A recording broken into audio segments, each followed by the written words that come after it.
ಸಮೀಪ ಬಂತು ಬಯಕೆಗಳ ವಿಶೇಷವಾದ ಮೆರವಣಿಗೆ.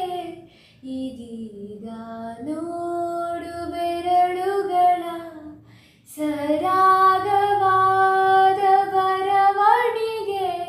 ನಿನ್ನ ಬಿಟ್ಟು ಎಲ್ಲ ಜೀವ ಎಂದು ಕೂಡ ಒಂದು ಗಳಿಗೆ.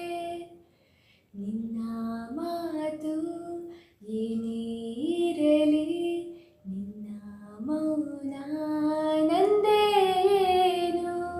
ನೀ ಸನಿಹಕ್ಕೆ ಬಂದರೆ ಹೃದಯದ ಗತಿಯೇನು ಹೇಳು ನೀನು, ನೀನೇ ಹೇಳು. ಇನ್ನು ನಿನ್ನ ಕನಸಿನಲ್ಲಿ